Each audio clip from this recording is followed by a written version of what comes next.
महाराष्ट्र में निकाय चुनाव से पहले बीजेपी और शिंदे गुट में बढ़ी तल्खी। एक दूसरे के नेताओं को यूं खुलेआम बनाने लगे निशाना। नमस्कार, मैं हूं साक्षी झा और आप देख रहे हैं न्यूज 18 बिहार झारखंड का डिजिटल प्लेटफॉर्म। महाराष्ट्र में स्थानीय निकाय चुनाव को लेकर शिवसेना और बीजेपी के बीच टकराव तेज होता जा रहा है। हाल के दिनों में दोनों नेताओं की ओर से हो रही बयानबाजी से माहौल और गर्मा गया है। यही नहीं, दोनों दल एक दूसरे की पार्टी के नेताओं को अपनी पार्टी में शामिल करा रहे हैं। महाराष्ट्र में हो रहे स्थानीय निकाय चुनाव में शिंदे सेना और बीजेपी के बीच बढ़ती खाई को और गहरा कर दिया है। देवेंद्र फडणवीस और एकनाथ शिंदे के स्पष्ट निर्देश के बावजूद शिवसेना और बीजेपी एक दूसरे के नेताओं को अपनी पार्टी में शामिल करवा रहे हैं। हाल ही में शिवसेना नेता रूप सिंह धल को बीजेपी ने अपनी पार्टी में लिया, तो वहीं शिंदे सेना ने पलटवार करते हुए बीजेपी की महिला नेता रोजनील फडणवीस को अपनी पार्टी में शामिल करा लिया। शिवसेना के मुताबिक अगर उनके नेताओं को तोड़ने का प्रयास किया गया तो जैसे को तैसा जवाब दिया जाएगा। इसी कड़ी में अब नीतीश राणे की तरफ से सिंधुदुर्ग जिले में बीजेपी कार्यकर्ता के घर पर लाइव रेड करके पैसे बांटने का आरोप लगाकर विवाद को और गहरा दिया है। पिछले 2 दिनों में शिंदे सेना और बीजेपी के नेताओं में जमकर बयानबाजी और आरोप प्रत्यारोप हो रहे हैं।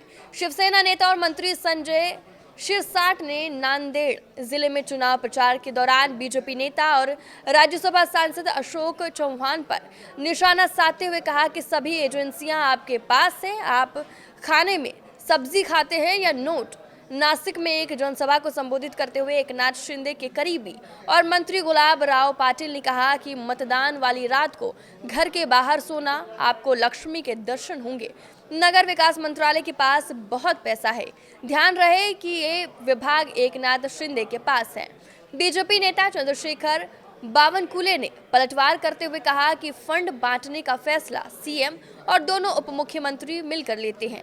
उधर शिवसेना नेता शंभुराजू देसाई ने बीजेपी को चेताते हुए कहा कि हम चाहते थे कि सतारा में गठबंधन हो, लेकिन देरी की वजह से गठबंधन नहीं हो पाया। भविष्य में हम और अलर्ट रहेंगे। महाराष्ट्र में स्थानीय निकाय चुनाव से पहले सत्तारूढ़ गठबंधन महायुति के 2 घटक दलों यानी भाजपा और उप मुख्यमंत्री एकनाथ शिंदे की पार्टी शिवसेना के बीच कलह थमना मुश्किल नजर आ रहा है।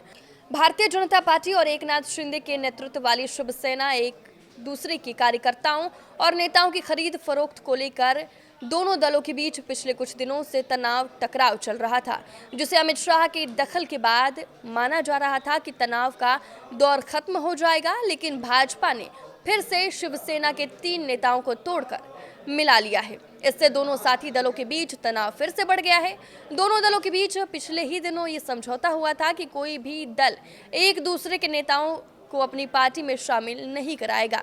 बावजूद इसके बीजेपी ने सोमवार को शिवसेना के 3 नेताओं को अपने साथ मिला लिया। इनमें से एक शिवसेना नेता अंबरनाथ से और 2 संभाजी नगर से हैं। अंबरनाथ में जो नेता शिवसेना छोड़कर भाजपा में शामिल हुए हैं वो एक बिजनेसमैन है और पुराने शिव सैनिक रहे हैं। रूप सिंह धाल की पहचान ज्वेलर्स एसोसिएशन के पूर्व प्रेसिडेंट के तौर पर भी रही है। बीजेपी और शिवसेना शिंदे गुट में कई मुद्दों पर मतभेद है। हाल ही में ये मामला अमित शाह के ध्यान में लाया गया था, लेकिन अभी तक कोई आम सहमति नहीं बन पाई है। इस बीच देवेंद्र फडणवीस ने पहली बार खुलकर हमला किया है। वो आमतौर पर विवादित मुद्दों पर कमेंट करने से बचते हैं, लेकिन उन्होंने एकनाथ शिंदे के लंका जलाने वाले बयान पर करारा जवाब दिया। सीएम देवेंद्र फडणवीस ने कहा कि लंका तो हम जलाएंगे क्योंकि हम भगवान श्री राम में विश्वास करते हैं। एक कार्यक्रम में बोलते हुए देवेंद्र फडणवीस ने एकनाथ शिंदे के भाजपा की तुलना रावण से करने वाले बयान पर जवाब देते हुए कहा, जो लोग हमारे बारे में कुछ भी कहते हैं उन्हें नजरअंदाज करें। फडणवीस ने आगे कहा कि वो कह सकते हैं कि वो हमारी लंका जला देंगे, लेकिन हम लंका में नहीं रहते। हम भगवान राम को मानने वाले हैं, रावण को नहीं। चुनाव के समय ऐसी बातें कही जाती है, इन्हें दिल पर मत लेना। उन्होंने आगे कहा कि हम वो लोग हैं जो जय श्री राम का नारा लगाते हैं। एकनाथ शिंदे का बयान और उस पर देवेंद्र फडणवीस का पलटवार से ये जाहिर हो गया है कि महाराष्ट्र की सियासत में महायुति के बीच ही असली हिंदुत्व पर रार छिड़ चुकी है। अब ये देखना दिलचस्प होगा कि इसका परिणाम क्या होता है। फिलहाल आपकी इस वीडियो पर क्या राय है, हमें कमेंट करके जरूर बताएं। नमस्कार।